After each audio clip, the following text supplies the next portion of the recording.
여러분 안녕하십니까. 경제현장 오늘 고광철입니다. 오늘의 주요 뉴스 전해드리겠습니다.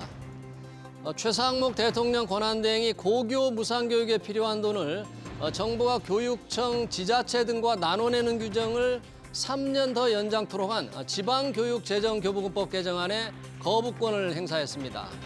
고교 무상교육은 정부와 교육청이 47.5%씩 분담하고 지자체가 5%를 내는데 여유가 있는 지방교육 재정이 다 맡아야 한다는 게 정부 생각입니다. 최 대행은 국가 전체의 효율적 재정 운영을 위해 거부권 행사가 불가피했다고 설명했습니다.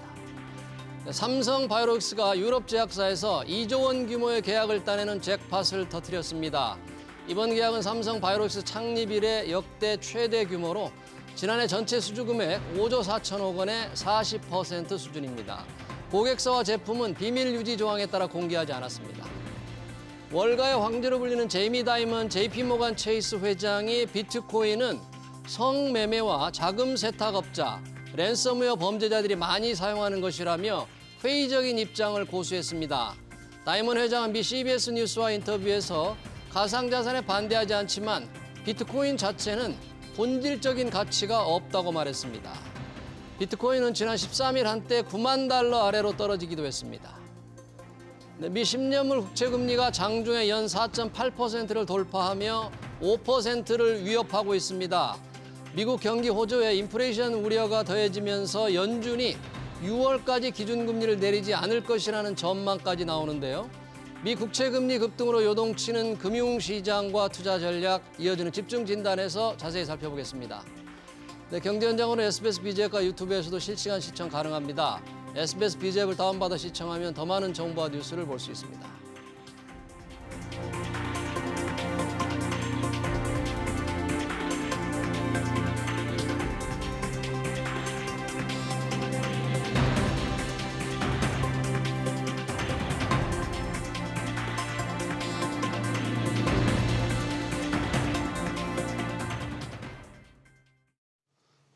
네, 중앙은행이 정하는 금리는 시장 금리의 잣대가 됩니다. 그래서 기준금리라고 하죠. 미 연준은 인플레와의 싸움에서 이겼다고 판단하고 기준금리를 낮추기 시작했는데요. 어찌된 일인지 시장 금리가 거꾸로 뛰고 있습니다. 미국의 10년 만기 국채금리는 연 5%를 위협할 정도인데요. 글로벌 증시도 요동치고 있죠. 미 국채금리 급등 어떤 파장을 불러올지 토론해 보겠습니다. 문남중 대신증권 리서치센터 수석연구위원 장재철 이코노미스트 나오셨습니다. 두 분 어서 오세요. 네, 안녕하십니까. 안녕하세요. 자, 먼 나라 미국의 국채금리가 뛰면서 글로벌 시장을 뒤흔들고 있습니다. 지난 주말 미 10년물 국채금리가 연 4.78%, 거의 발작적인 급등을 했다고 시장은 평가하는데 어제도 진정되지 않고 시장이 그래서 금리가 오른 것 같은데 문남중 위원님 어떻게 어제도 좀 더 뛰었습니까? 네, 최근에는 이 미국채 10년물 금리가 2023년도 10월 중순 정도에 4.99까지 올라갔다가 그 이후로 반락하는 모습들이 좀 기억이 나는데 지금 현재 모습이 그때 당시가 좀 연상될 정도로 동일한 상황이지 않나 생각을 하고 있고요.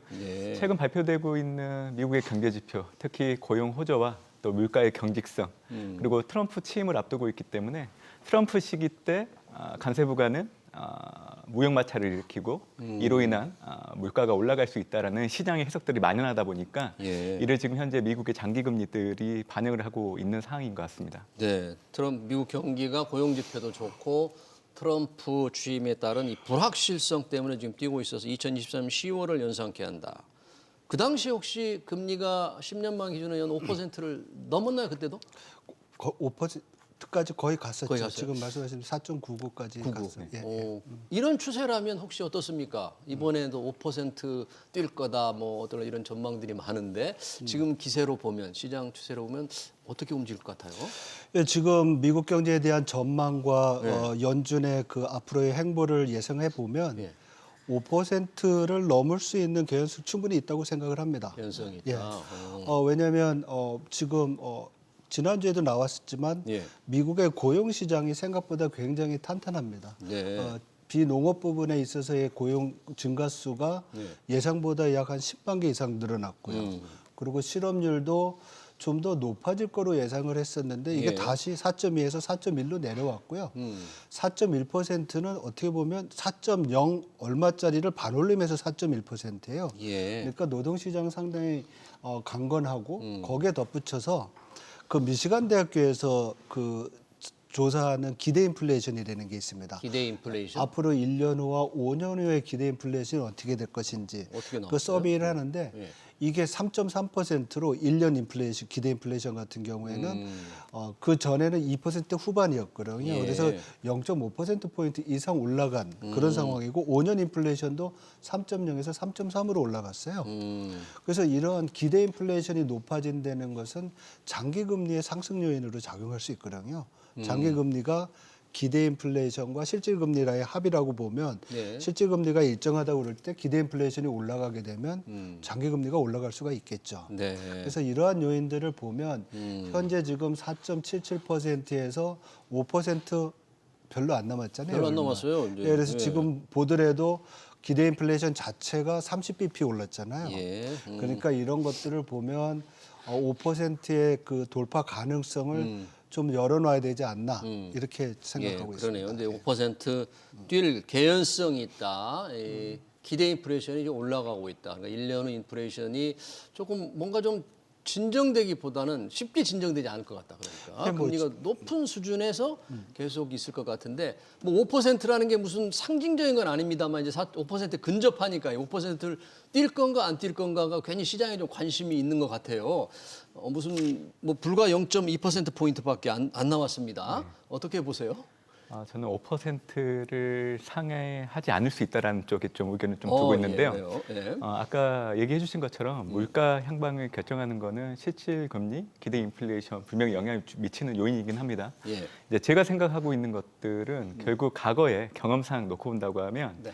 장기 금리 자체가 결국에는 물가 그리고 이제 통화 정책 네. 또 기간 프리미엄 세 가지 요인에 좀 많은 영향을 좀 받는 것 같은데 네.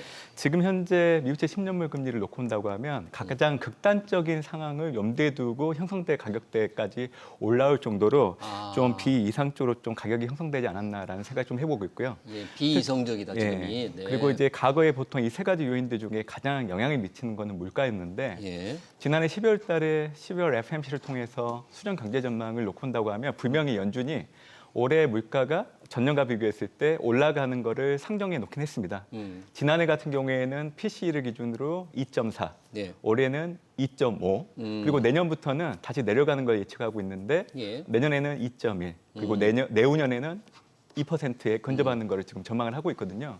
근데 이 숫자 자체가 지난해를 놓고 본다고 하면 12월 달에만 상향 조정이 됐지 그 이전에 3월, 6월, 9월에 수정 경제 전망 테이블을 놓고 본다고 하면 네. 매 분기마다 이제 물가가 좀 떨어지는 숫자 조정이 있었기 때문에 저는 사실 지난해 12월 달에 그 최종 정책 금리의 중위값 레인지 그리고 실질 경제 성장률, 실업률, PC, 근원 PC 전망치가 네. 사실 트럼프 2기 행정부의 경제 정책, 통화 정책을 좀 반영하지 못한 부분들이 있다라고 생각을 하고 있기 때문에 결국 연준이 올해 이제 가장 먼저 도래하는 게 3월 FMC에 있는 네. 그때 이제 수정 경제 전망이 발표가 됐는데 네. 시점으로 놓고 본다고 하면 트럼프가 취임하고 나서이기 때문에 예. 트럼프의 입김이 좀 반영된다고 하면 물가에 대한 전망들이 좀 하향 조정될 여지가 있지 않나. 그리고 그래서- 중요한 거는 네. 결국 연준조차도 지난해 올해 대비하면 최근 발표되고 있는 경제 지표를 반영해서 물가를 조금 올리긴 했었지만 사실 또 이 월간 물가 관련된 지표들이 또 전월 대비 좀 오름폭을 내려간다고 하면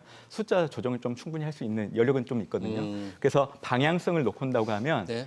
미국의 장기 금리 자체는 아마 지금 시점, 그러니까 시장에서 너무 하자되는 이 시점이 예.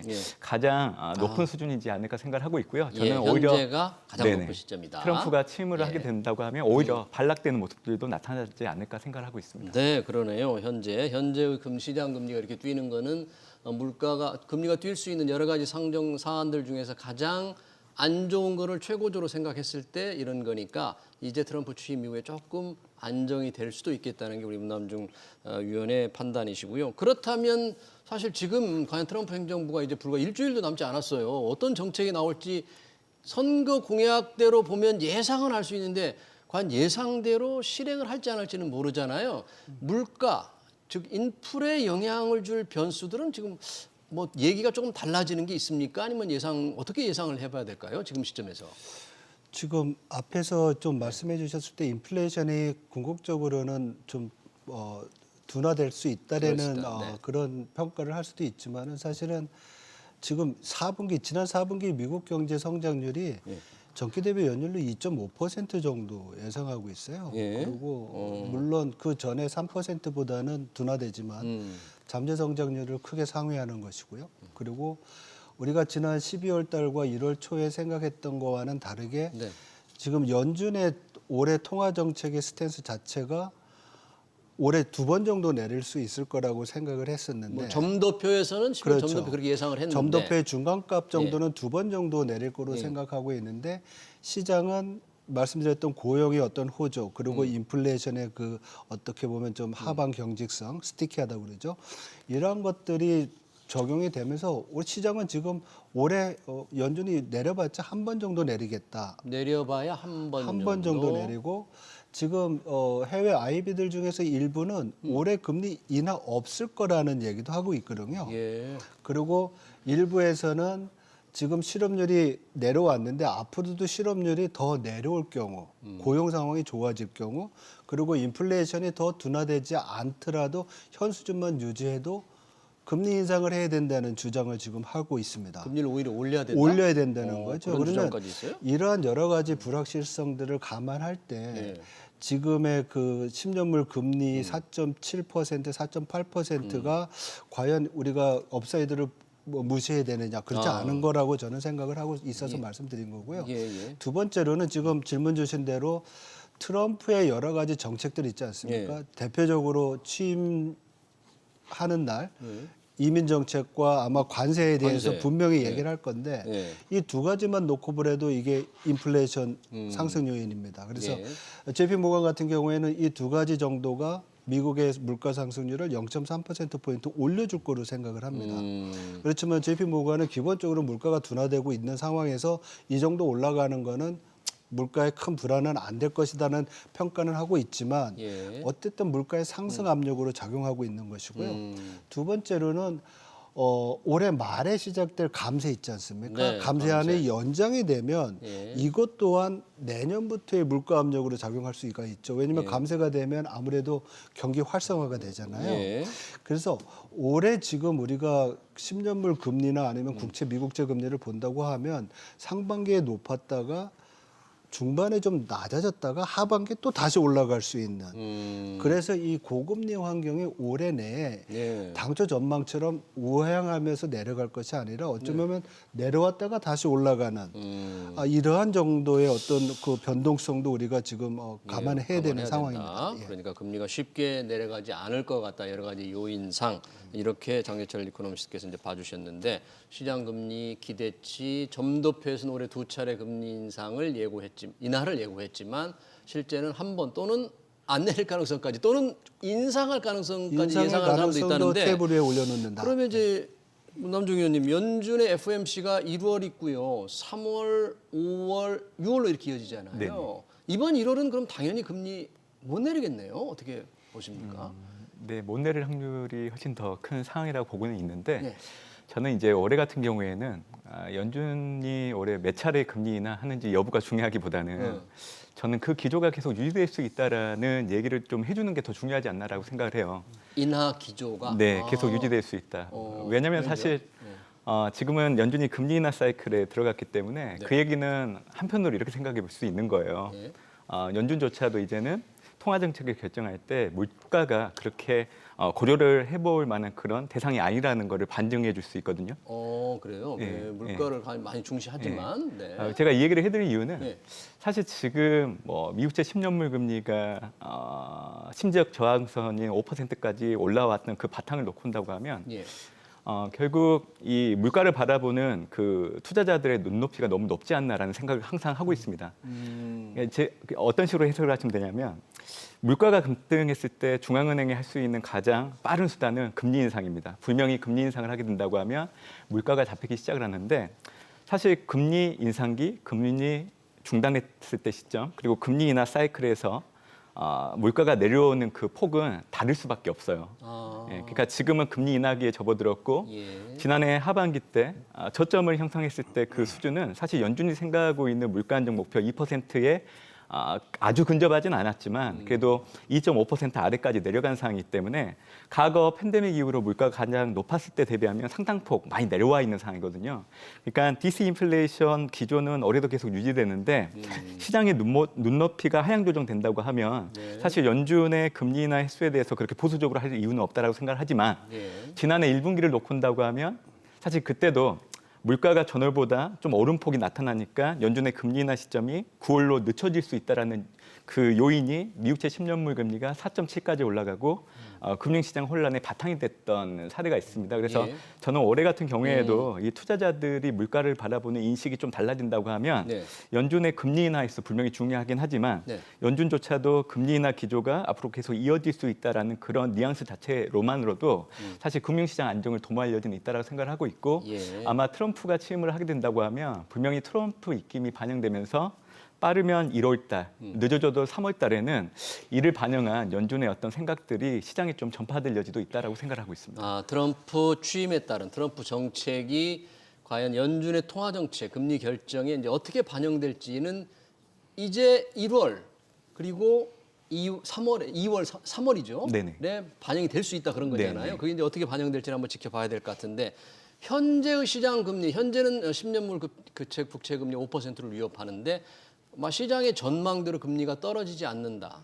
떨어져봤자 한 번 정도 떨어진다. 이래 되면 이 자산 시장에도 영향을 많이 미칠 것 같은데 이런 경우에는 어떻게 증시 같은 데는 어떤 영향을 주게 될 것으로 봐야 합니까? 우리가? 일단 저희들이 뭐 증권과 채권을 놓고 본다 그러면 금리가 많이 올라가게 되면 채권 가격이 떨어지는 거잖아요. 그러니까 네. 채권의 매수 시점이라고 볼 수 있고 채권. 일부에서는 금리가 계속 올라가고 있는 상황이니까 이제부터 좀 포지션을 좀 늘려서 채권을 좀 많이 담아 놓자. 왜냐면 어차피 내려갈 거니까 네. 이런 전망이 많았지 않았습니까? 근데 지금 올해 들어와 가지고 채권 시장 보니까 금리가 오히려 이제 올라가고 있는 상황이고 그리고 여러 가지 정황상을 봤을 때 기존에 생각했던 것보다 장기 금리의 하락폭이 크지 않을 수 있다라는 또 우려가 있지 않습니까? 네. 그만큼 채권의 가격의 어떤 상승폭이 제약받을 수 있다는 거잖아요. 그래서 채권에 대한 투자 매력도가 과거보다 좀 떨어진 거 아닌가 이런 생각이 들고요. 두 채권 투자 번째로는 매력도 떨어져 금리 있고. 자체가 높아진다고 하면 네. 실물 경제에 굉장히 부담이 되죠. 앞에서도 지적하셨지만 소비와 투자 결국 우리 기업들의 상품의 어떤 뭐 판매라 그럴까요? 그리고 투자할 때 투자를 못 하게 되는 부분, 예. 결국 생산성이 떨어지는 부분.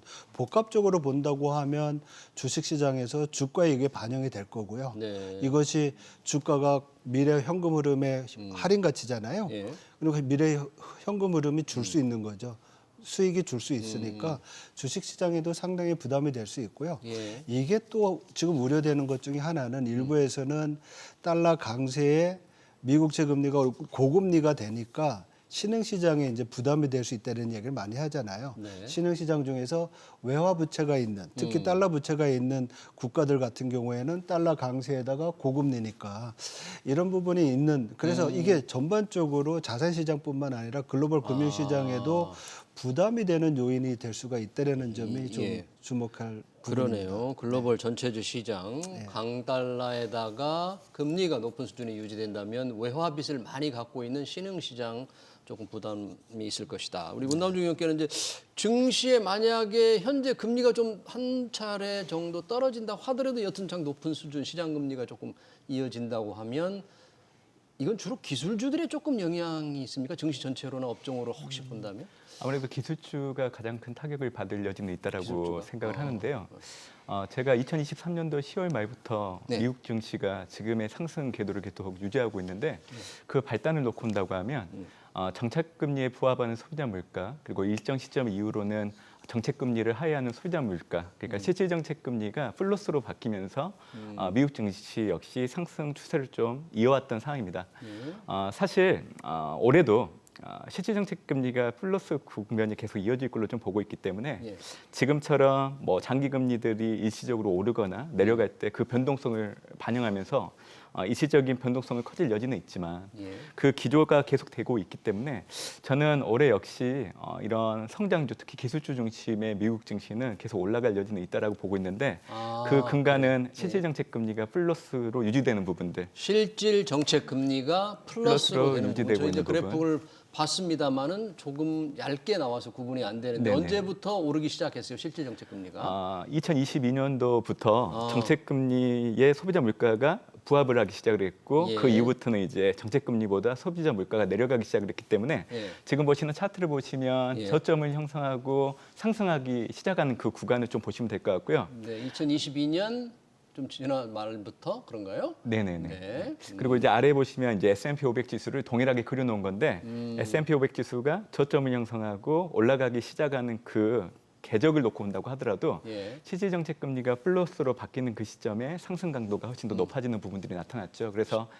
저는 등락 여부도 상당히 중요하긴 하지만 현재로서는 실질 정책 금리가 플러스로 유지되는 부분들 중요하다 얘기해드리고 있고 또 하나는 지금은 실질 정책 금리와 실질 중립 금리를 비교를 해봤을 때 실질 중립금리보다 실질 정책금리가 높은 구간이 일정 기간 계속 이어지고 있는 상황이라서 만약에 올해 연준이 금리 인하를 단행하지 않는다라고 하면 올해부터는 좀 미국 가계 소비 역시 전년과 비교했을 때 좀 상당폭 둔화될 여지는 있다라고 생각하거든요. 예. 왜냐하면 이제 초과 저축액이 제가 가지고 있는 모델로 보면 올해부터 좀 소진될 여지가 있다라고 보고 있기 때문에 그래서 만약에 올해 연준이 금리 인하를 하지 않고 오히려 금리 인상을 하게 된다고 하면 거기에 따른 후폭풍이 미국의 소비 쪽에서 나타날 여지가 있다라고 보고 있기 때문에 지금 현재 정책금리 4.5를 놓고 온다고 하면 네. 연준이 제시하고 있는 중립금리 3.0보다 큰 폭으로 상회를 하고 있기 때문에 사실은 제약적인 투자 환경이 만들어지고 있다라고 보시면 됩니다. 현재 상황이. 예. 예. 사실 뭐 정책적인 수단은 안 해도 물가는 방향성을 놓고 봤을 때 내려가는 그 방향성 계속 유지될 수 있는데 예.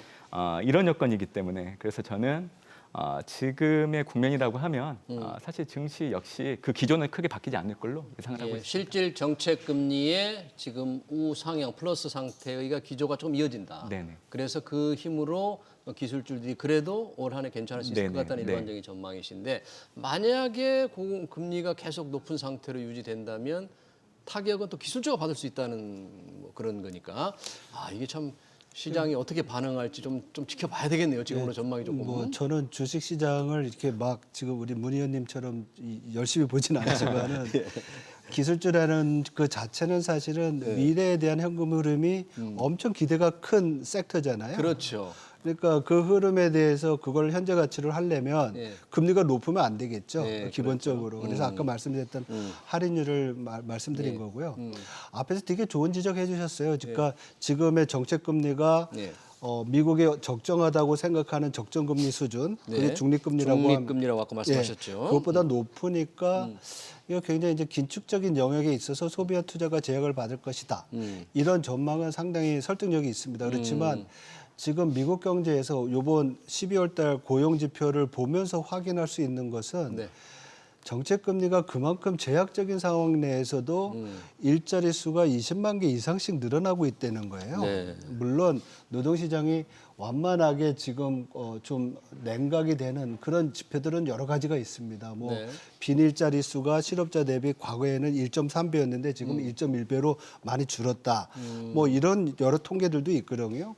그렇지만은 미국 경제가 지난 4분기에 2% 이상의 성장을 하고 예. 그리고 고용 시장이 좋다는 얘기는 어떻게 보면 미국 경제의 펀더멘탈이 저희들이 추정하고 있는 중립금리 수준보다 더 높은 금리도 잘 견딜 수 있다라는 가정을 주는 것이고요. 네. 그게 아마도 시장 내에서 아니면 연준이 그 통화 정책을 결정하는 그 반응 함수 내에서 인플레이션이 생각보다 높을 수 있는 가능성을 계속 얘기를 하는 거죠. 예. 그것이 연준의 정책 금리 앞으로의 패스를 과거보다 더 많이 내려가는 것이 아니라 네. 좀 기울기를 평편하게 덜 내릴 수 있는 근거가 되지 않나 이렇게 생각을 합니다. 네, 미국의 고용 상황, 경제 상황이 생각보다 좋기 때문에 인플레나 이런 걸 자극하지 않는 3% 중립금리를 견딜만 할 정도로 미국 경제가 괜찮다.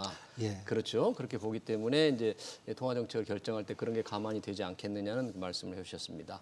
자, 미 연준이 금리를 1월에 내릴까 안 내릴까 그에 앞서서 열리는 게 한국은행 금통입니다. 16일 예정돼 있어요. 미국 경제는 뭐 괜찮지만 우리 경제 상황이 워낙 안 좋은데 또 환율 불안은 높고 과연 우리 한국은행 금통위는 어떤 결정을 해야 할까요? 또 하게 될까요? 많은 분들이 이미 25pp 금리 인하를 인하 쪽으로 예상을 하고 있는 것 같아서 예. 뭐 그 의견들이 이번엔 좀 맞지 않을까라는 생각을 좀 해보고 있고요. 예. 어차피 한국은행은 지난해 이미 물가 안정 목표 2%를 하회하는 물가를 경험을 하고 있기 때문에 더 이상 물가는 한국은행의 통화 정책에 그렇게 큰 영향을 주는 변수는 아닌 것 같습니다. 예. 다만 지금 한국 경제 체력이 워낙 좋지가 않고 예. 또 한국은행의 금리 인하가 좀 늦었다는 그 판단들이 최근 들어서 많이 높아지고 있는데 네. 결국 고금리에 따른 내수 부진이 경제 체력이 약화되는 가장 큰 원인이기 때문에 예. 현재같이 재정 정책을 쓰기 어려운 상황에서는 사실 연속적으로 금리 인하를 하는 게 맞습니다. 그래서 저는 개인적으로는 올해 분기별로 한 번씩은 계속 좀 금리 인하를 해줘야 분기별로 한 번씩 네 차례. 네. 오. 재정 정책을 만약 쓰지 않는다라고 하면 네. 그나마 우리나라 잠재 성장률 2%로 추정되고 있는데 그나마 여기에 부합하는 실질 경제 성장률이 좀 도달할 여지가 있지 않을까라는 생각 좀 해보고 있습니다. 네, 사실 우리 경제 상황 정말 아주 안 좋습니다. 탄핵 정국이 겹쳐가지고 특히 중소 영세 상인들의 고생이 큽니다. 시장 경기가 워낙 좋지 않기 때문에 만약에 재정이 적극 대응하지 못한다면 문남중 의원은 한국은행에서라도 금리를 분기별로 네 차례 내려서 시장을 좀 어떤 뭐 경기를 좀 살려야 되지 않겠느냐 말씀해 주셨는데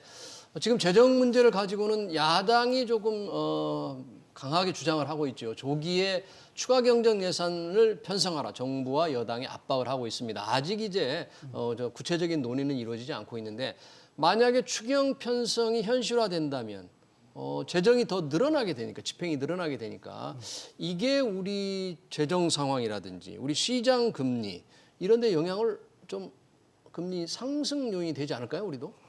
분명히 적자 국채 발행을 하면 예. 뭐 올해 197조 이상의 국채 발행을 예상을 해놓고 예. 더군다나 뭐 통환채도 20조 정도 발행하기로 했거든요. 그러니까 시장 내에 채권 발행이 많은 상황에서 적자 국채를 발행하면 국채 가격의 하락 요인이 되고 또 금리가 올라갈 수 있는 요인이 될 수 있습니다. 그렇지만 뭐 다 아시다시피 올해 11월부터 그 국제 채권 지수, 위거비 지수에 우리가 들어가면서 예.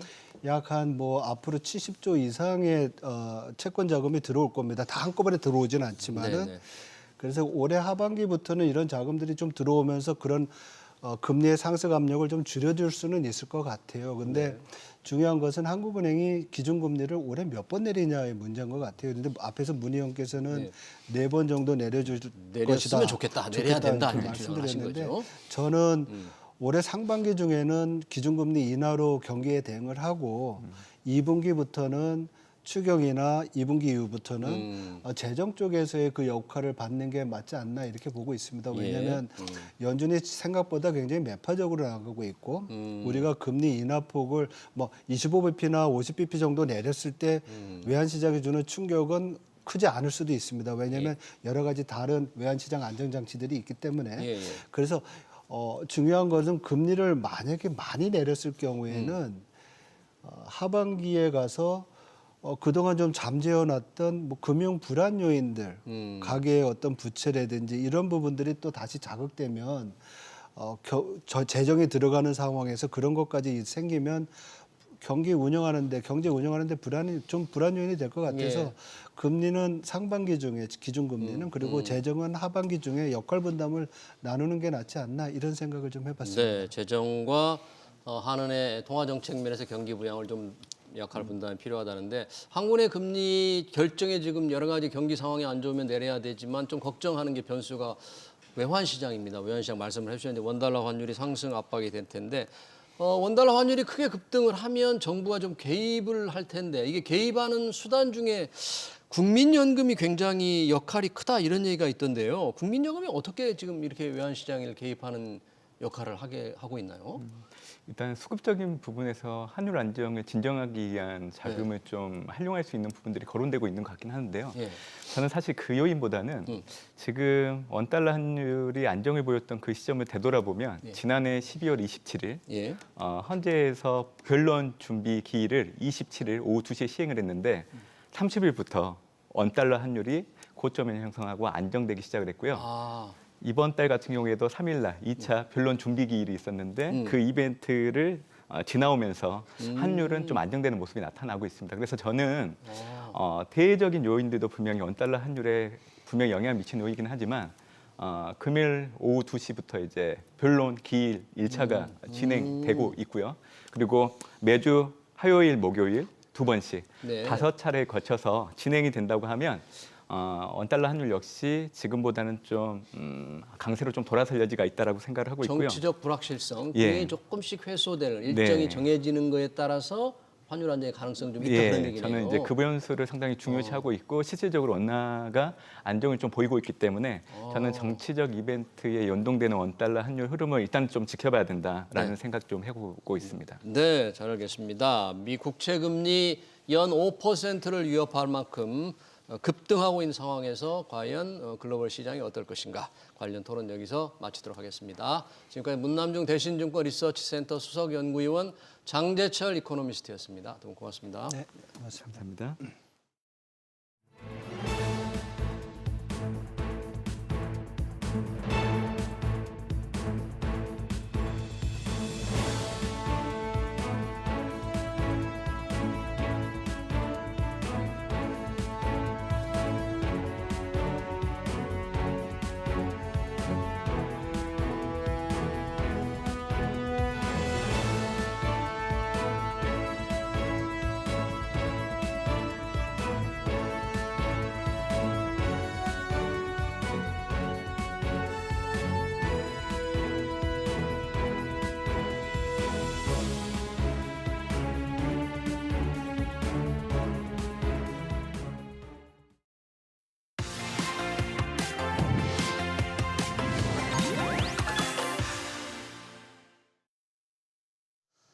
네, 아파트 매수 심리 위축이 장기화하면서 서울까지 아파트가 하락 조짐을 보이고 있습니다. 그런 가운데 분양가는 전국적으로 고공행진 중이죠. 다음 주 트럼프 2기 행정부 출범을 시작으로 한미 통화정책 방향까지 부동산 시장을 흔들 변수들이 많은 상황에서 부동산 시장 올해 어떤 흐름을 타게 될지 최상욱 커넥티드 그라운드 대표 모시고 얘기 들어보겠습니다. 대표님 어서 오십시오. 예, 안녕하세요. 반갑습니다. 자, 부동산 시장 지금 경제 상황이 워낙 안 좋은 영향을 받는 것 같아요. 아직 1월 다 간 건 아닌데 서울 아파트도 평균 매매 가격 그리고 거래량이 급감을 했습니다. 서울도 이제 하락세로 돌아서고 있나요, 지금? 네, 부동산 실거래 지수는 좀 45일 이후에 통계가 발표되다 보니까 좀 늦게 발표되는 경향이 있고 예. 호가를 반영한 거를 주간 동향조사라고 하는데요. 예. 그 주간 동향조사 기준으로 2주 전부터 서울도 전체가 이제 0%가 됐거든요. 예. 그래서 동향조사 기준으로도 이제 0%가 됐다는 거는 이제 그 가격으로도 이제 실제 거래는 좀 안 된다는 거기 때문에 네. 아마 실제 실거래 시장 가격은 그보다 낮게 기표가 될 것 같고요. 네. 그리고 실거래 가격 조사는 사실은 대출 규제를 강화했던 작년 9월부터 10월까지 그 2달 동안은 네. 또 마이너스가 기록이 되기도 했거든요. 그런데 저희가 12월에 있었던 그 계엄 탄핵 전국 이후부터의 실거래 조사는 아마 2월 달 대사에 나오겠지만 예. 지금의 동향을 봤을 때는 이제 하락 실거래가 좀 찍힐 것 같습니다. 그래서 아직 데이터로 뭐 하락세로 완전히 전환됐다 이렇게 말씀드릴 수는 없다 손 치더라도 예. 이제 그 전조 지표들이 나오고 있다 보니까 아마도 가격이 그렇게 가지 않겠는가 이렇게 전망을 합니다. 서울이라고 해도 구별로라고 그럴까요? 지자체별로도 좀 차이는 있겠죠, 아무래도? 네, 그 사실은 지난 2년 동안의 주택 시장에서의 주인공은 서울이었고 그 안에서도 주택 가격이 높거나 아니면은 학군 지역이 굉장히 좀 학군. 좋은 지역이 이제 전반적으로 강세였고 예. 그리고 역세권 신축을 주변으로만 주택 시장이 좀 견조했습니다. 네. 그 외의 지역은 수도권이라 하더라도 전반적으로 거래 위축이 있었고요. 예. 그리고 지방 같은 경우에는 매매 실거래 지수가 아예 움직이지 않을 정도로 거래 가액이 똑같이 찍혔거든요. 그래서 지난 2년 동안 정부가 특례 보금자리 론도 만들었고 그다음 신생아 론도 만들고 은행에서도 뭐 한때 50년 만기 대출도 만들었었고 예. 이러면서 대출을 풀면서 시장을 살렸지만은 이제 살아났던 지역들은 이제 일부 협소한 지역들 중심이었고 고가주택 중심이었습니다. 예. 그래서 종합적으로 보면은 전국 부동산 시장은 사실은 22년 하반기 이후부터 약 3년 정도를 전체적으로는 좀 위축된 그런 시장 흐름을 보이고 있고요. 그 속에서 이제 일부 핵심 지역들이 이제 주택 가격이 크게 상승을 하면서 굉장히 양극화가 심화가 된 그런 국면이라고 볼 수가 있습니다. 그러네요. 지역별 수도권과 지방, 수도권 안에서 또는 서울 안에서의 양극화가 있는데 네. 최근에 그런 통계가 나왔네요. 서울의 주택 보급률 4년 연속 떨어졌다. 그리고 2009년 이후에 최저치다. 그 기준이 2023년 기준이던데요. 93.6이네요. 93.6. 자, 그러면 93.6이니까 100이 안 된다는 거죠. 가구 수보다 집이 100이 안 된다 그런 얘기인데 이런 걸 공급 부족에 대한 우려로 보고 그래서 결국 서울은 공급 부족 우려가 크다. 서울과 지방 양극화 더 심화된다. 이렇게 해석을 해야 되는 겁니까? 어떻게 봐야 됩니까? 그 서울의 주택 공급 부족 이슈는 한 해, 두 해 이슈는 아니고 주택이라는 그 기준, 주택법상에서 주택이라는 기준으로 그 보급률을 계산하기 때문에 100%가 안 되는 게 나오는 것입니다. 네. 저에게는 그러면 서울에서 약 6% 정도 되는 사람들은 지금 뭐 길에서 자고 있다 이런 통계가 되는 건데 사실은 주택으로 잡히지 않는 그 오피스텔 같은 경우에는 주거용 오피스텔로 사용이 되고 있지만 그거는 주택 통계에 잡히진 않거든요. 이 주택 보급률에는 그런 주거용 오피스텔이 들어가지 않은 건가요? 네, 그건 빠져 있습니다. 그래서 주거용 오피스텔을 포함해서 이제 주거용 기능을 하고 있는 그런 것들을 다 더하면은 뭐 100%는 넘지만 그것도 사실은 이제 타이트한 수준입니다. 100% 그게 가까워서. 서울을 보면은 굉장히 타이트하지만 전국으로 보면은 주택 보급률은 이제 100% 후반이고, 그렇죠. 그리고 주거용 오피스텔을 넣게 되면은 110%를 넘어가는 게 일반적이거든요. 그래서 네. 서울의 공급 부족이 있었던 것은 한 해 두 해 이슈는 아니라고 생각을 하고요. 예. 그 얘기는 다른 말로 주거 기능을 담당하고 있는 다른 건축물들이 많아지고 있다.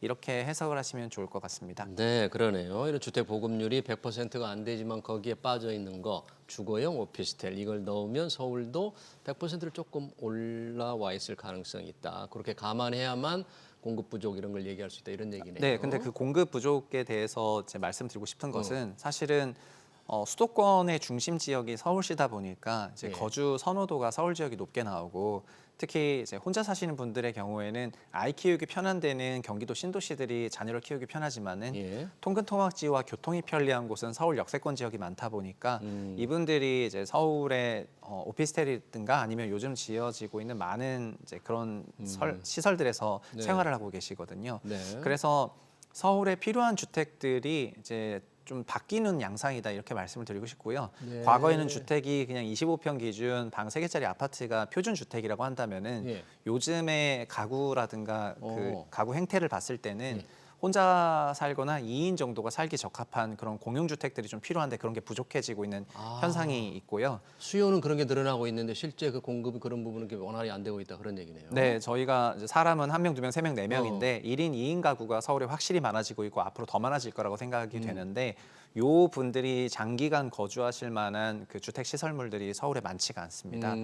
지난 이제 한 40년간을 아파트 위주로 건설해 왔기 때문에 그런 것 같고요. 그래서 그 전체 부동산 시장이 전체 시장을 설명한 것도 맞지만은 그 상품별 시장이 굉장히 좀 차별화되고 있는 그런 흐름이고 그러네요. 서울 포함해서 전국적으로 주택 시장이 위축됐다 하더라도 1인 가구를 대상으로 하는 이런 임차 시장은 또 굉장히 활성화가 되어 있습니다. 네. 그래서 지금 저희가 실거래 지수는 아파트 베이스로 보니까 예. 아파트 베이스로는 매매 시세가 굉장히 약하고 이런 게 많이 잡히지만은 이제 수요가 있는 그런 시장에서는 또 다른 얘기들이 나오는 게 또 사실이거든요. 최근에 1인 가구 수가 부분에서 보시면 급증하고 좋을 있잖아요. 네, 그 사실은 제 지인들도 그렇고 네. 이제 서울에 통근 통학을 하시는 분들이 역세권에 있는 그런 거주 주택에 정말 많이 기거를 하시고 그리고 이제 과거에는 이런 주택 수가 좀 적었는데 요새는 이제 코워킹 하우스들이 굉장히 많아졌고 코워킹. 네. 이제 그 이름을 뭐 여러 가지로 부르다가 요새는 그냥 제일 만만한 게 영어다 그래서 이제는 다 코워킹으로 부르고 그래요? 통일이 되었습니다. 예. 그래서 코 리빙 하우스가 이제 엄청나게 많아졌는데 그렇습니까? 코 리빙 예. 오. 그 엄청나게 많아진 데서 많이 실제로 거주를 하십니다. 그래서 네. 이게 주택 수요를 상당히 좀 잠식을 하고 있다. 저는 이렇게 보고 있고요. 예. 원래는 아파트랑 비아파트로 양분이 됐는데 서울 기준으로 아파트가 반, 비아파트가 반 있습니다. 네. 근데 비아파트 시장을 코리빙 하우스가 좀 잠식을 하고 있는데 이게 소형 아파트 시장에 대한 수요도 조금 가지고 오는 것 같거든요. 예. 아파트가 노후화되다 보니까 단가가 좀 비싸고 그래서 뜯어보면은 이 안에서는 변화가 좀 많은 편이고요. 전체적으로 보면은 아파트만 봤을 때는 수요가 좀 위축돼 있고 하니까 이제 시세가 높게 나오지 못하면서 전반적으로 위축 장세처럼 보이는 그런 상태입니다. 그러네요. 1인 가구 특히 역세권의 특히 2인 가구, 이른바 코워킹 이런 데에 대한 수요가 늘어난다. 그런 변화의 추세를 좀 얘기해 주셨습니다. 수도권과 지방의 양극화가 심화되고 있는 상황에서도 지방에도 분양가가 계속 고공행진을 하고 있다 그래요. 뭐 서울 같은 경우는 물론 분양가가 굉장히 높습니다만 왜 이렇게 분양가 인상이 계속되고 있는 건지 올해도 계속 이어질 건지 어떻게 보십니까? 네, 분양가는 분양가를 결정하는 방식이 이제 분양가 상한제하고 그다음에 일반 시세 의제해서 분양을 하는 방식이 있는데요. 네. 사실은 요즘의 분양가들은 결국 원가가 올라가고 있습니다. 그 원가라고 하면 공사비는 22년에 많이 올랐지만 요즘에 공사비가 올라가는 것은 아니고 예. 지난 2년 동안 건설 부동산 경기가 좋지 않아서 이제 시기를 뒤로 미루면서 이자비가 많이 붙었거든요. 이자. 그래서 금융비가 가산되다 보니까 이제 분양가를 어쩔 수 없이 올려야 하는 상황이 되겠습니다. 그래서 예. 가격이 높으면 사실은 수요가 낮아지기 때문에 높은 분양가를 선택을 하고 있지만 역설적으로 이제 분양은 잘 안 되는 그런 구간에 들어갔다고 생각이 되고요.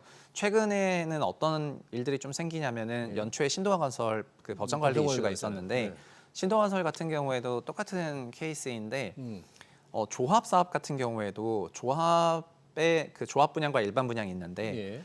일반 분양은 분양가로 결정이 되지만 조합 분양가도 처음에 결정이 됐다가 예. 나중에 전체 사업의 손익이 달라지게 되면은 분담금을 재계산하게 되면서 분담금을 더 높이는 거죠? 네, 종말 시점에 분담금을 다시 더 내야 되는데 네. 조합들이 요새 이 분담금을 못 내고 있습니다. 조합원들이. 네, 조합원들이 못 내고 계셔가지고 이거를 조합으로부터 받지 못한 미수금이 되는 것인데 공사하고 있는 건설사가 건설은 다 했기 때문에 미수금이 쌓여 있는 상태로 현금으로 문제가 많이 발생하고 있습니다. 그러네요. 유동성 부족. 네, 돈이 없다. 그래서 중견건설사들이 이제 조합에서 받지 못한 미수금의 문제가 이제 커지면서, 그러니까 과거에는 분양도 안 돼서 분양과 관련한 현금, 일반 분양과 관련한 현금 흐름이 안 좋은 것만 있었다면은 요새는 이제 조합 분양 현금 흐름이 안 좋아지는 것까지 같이 중폭이 되고 있습니다. 예. 이런 게 생기다 보니까 어쩔 수 없이 분양 단가가 올라갈 수밖에 없는 건데 예. 분양 단가를 또 올리면은 일반 분양 현금 흐름 또 안 좋아지니까 미분양이 나면서 그래서 이러지도 못하고 저러지도 못하는 이런 상황이 된 겁니다. 그러니까 악순환의 연속이네요. 네, 그래서 분양가를 올린다는 것이 이제 주택 경기가 막 좋아서 올라가는 것이 아니고 이제 비용이 올라가니까 그거를 해지하기 위해서 어쩔 수 없이 올리고 있는데 그로 인해서 다시 악순환이 쌓이고 있기 때문에 그러네요. 심각한 문제라고 할 수 있습니다. 네, 그러니까 금융비용 부담을 견디지 못한다 그런 상황인데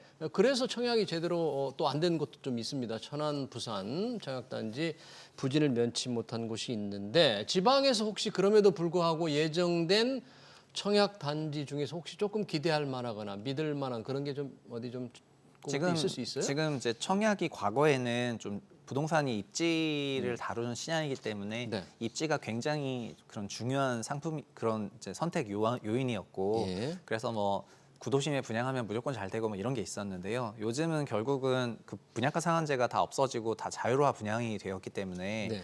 분양 가격이 시세보다 너무 높으면은 사람들이 외면을 하고 분양 가격이 그래도 조금 합리적이라고 하면은 청약에 참여하는 경향이 있어서 그 어느 때보다 가격이 제1의 선택 요인이 된 것 같습니다. 가격이, 청약을 분양가가. 참여하는 예. 데 있어가지고 예. 그래서 민간 단지로 가면 갈수록 비용이 이제 폭증하기 때문에 민간 분양 단지들의 분양이 좀 안 되는 경향이 많은 것 같고요. 예. 역설적으로 공공 분양 같은 경우에는 분양가 상한제로 공급하기 때문에 어쨌든 공사비가 올랐다 손 치더라도 그거를 선택하시는 분이 많은 것 같습니다.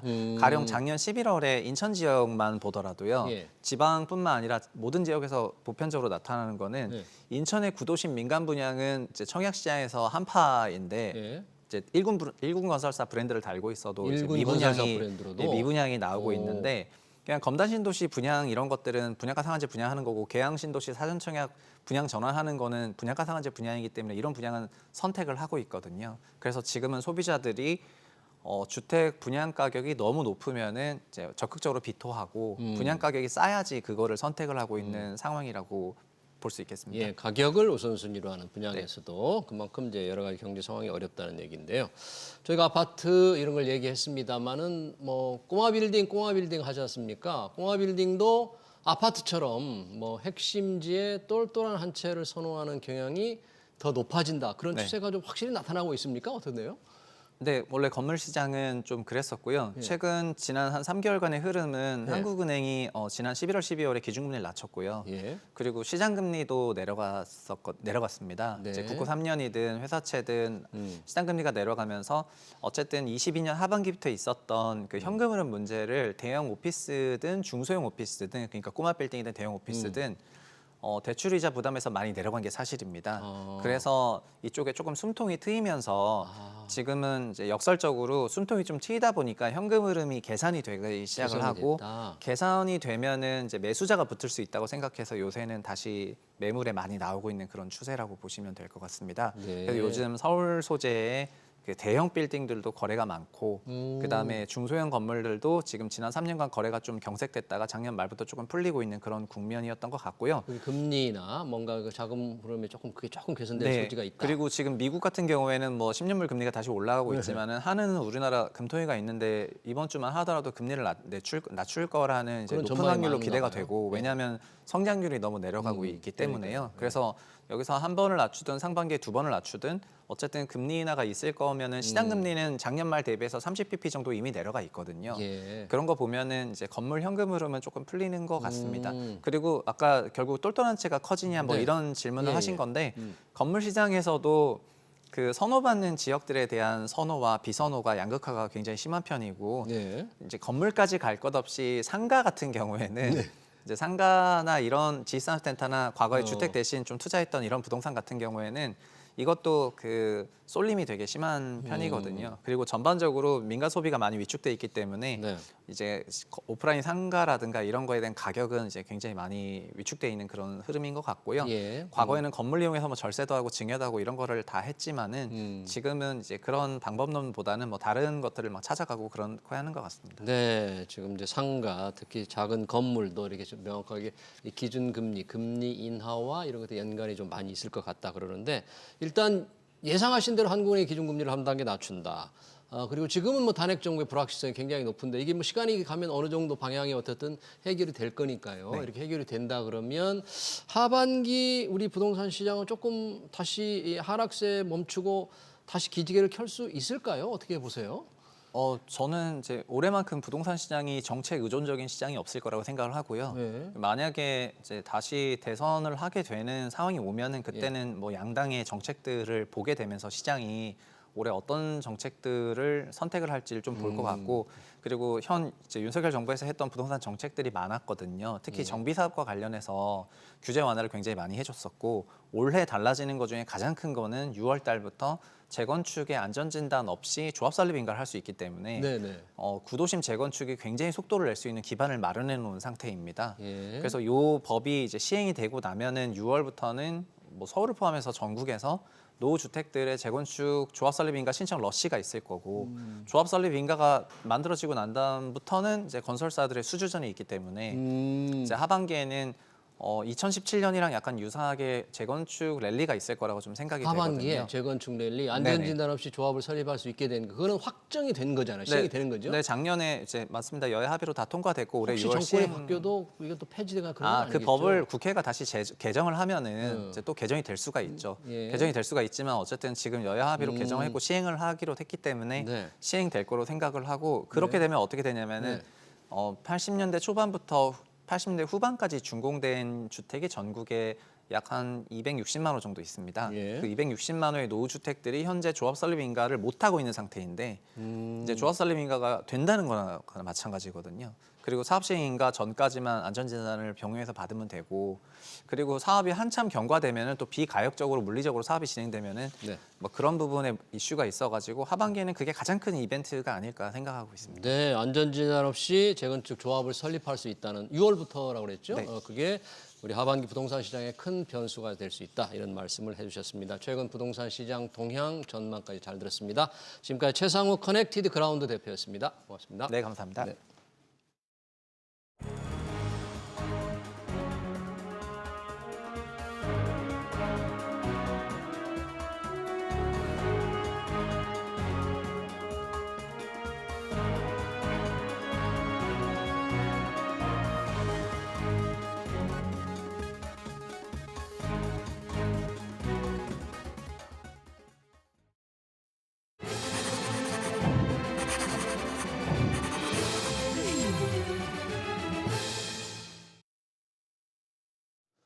네, 미 국채 금리가 거의 발작적인 모습으로 뛰었습니다. 10년 만기 국채 금리가 연 5% 돌파를 눈앞에 두고 있는데요. 미국 경제가 좋은데다 트럼프 리스크까지 겹쳐 시장 금리가 급등한 겁니다. 미 국채 금리 급등이 남이 나라 일 같지만 글로벌 금융시장을 충격에 빠뜨릴 폭발력을 갖고 있습니다. 기준금리를 낮추려는 미 연준이 발목을 잡힐 수 있고 연쇄적으로 우리의 통화 재정 정책까지 불확실성에 빠질 수 있습니다. SBS 비즈 경제 현장 오늘 여기서 마치겠습니다. 시청해주신 여러분 고맙습니다.